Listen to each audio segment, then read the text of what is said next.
So March is National Nutrition Month. So what does that mean to you or to me? Well, for starters, it's a safe bet that you're going to be hearing a lot from nutritionists. And we've got one via satellite today and one cooking in our kitchen tomorrow.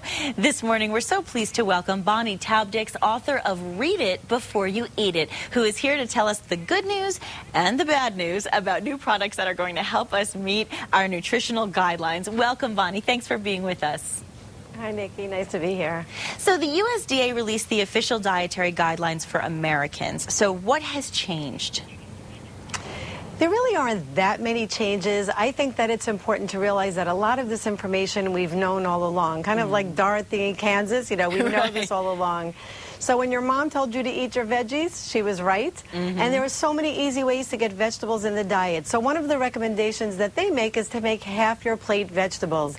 But there are also other ways to get vegetables. You could get frozen vegetables, canned vegetables. You could even drink your vegetables, believe it or not. And a great example of that would be 100% vegetable juice, like V8. And 1 glass of V8, an 8-ounce glass, gives you 2 servings of vegetables. So it's a great head start to your day. So when people say I should have had a V8, they mean it. They mean it, and maybe you should have had 2. Absolutely. Yeah, exactly. Well, that's just one way to get vegetables. And, lots of parents turn their nose up to vegetables because they may not like them.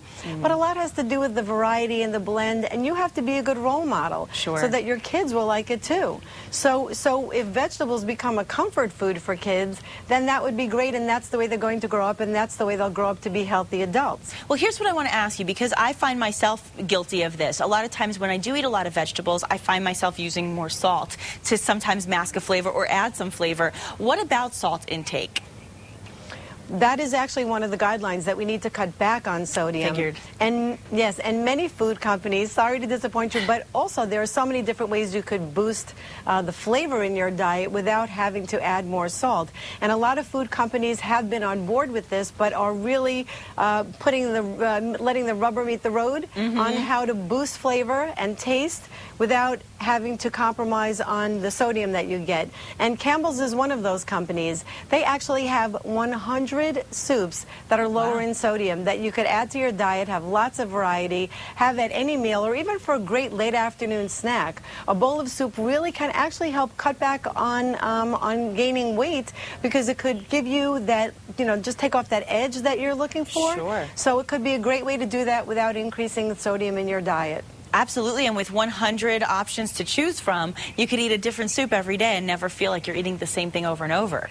Yes, and it's a great way to get your kids to have veggies. Yeah, exactly. So it's a very interesting way, also using tomato sauce on pasta. And if your kids are used to eating mostly white pasta and white bread, a good trick is to try to find a whole wheat pasta or whole grain pasta that is the same shape as the white pasta that you use at home. So whether it's white and whole wheat rigatoni or whatever you'd like to use, and do a half and half, so that this way it's slowly taking small steps into teaching them how to eat more whole grains, because that's a very important guideline, is having more whole grains in the diet.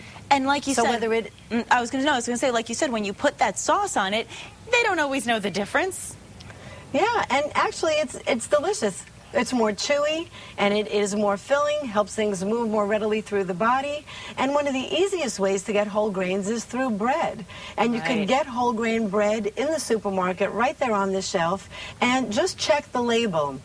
A good example of this might be Pepperidge Farm 100% whole wheat bread. And look at that ingredient list. If whole grains are listed first, 100% whole grains, then you know you're getting the whole grain goodness that you're looking for. And now for kids, this is hot off the press. Pepperidge Farm actually has a new bread that is in the shape of goldfish, which we all have known and loved for years. But this is 100% whole grain bread, and this is a way where you could really marry lots of different guidelines. You could use fresh turkey on the bread. You could put lettuce, tomatoes to add some more veggies. You could have it with a glass of V8 juice. So there's lots of ways to combine these guidelines and kind of multitask, like our kids are doing while they're texting, while they're doing their homework. And that's great, because it's fun. It's fun. You're having your sandwich on a goldfish, so it makes it more fun for the kids, and it also tastes good, and it also relates back to our diets as far as calories go. I mean, calories are a very important concept, aren't they? Calories are extremely important, but more important than just the number is what are your calories composed of. So many people, when asked, they say that the calories are the most important thing they look for on the label. But I know that when they're looking at this, they really don't know how many calories that they need.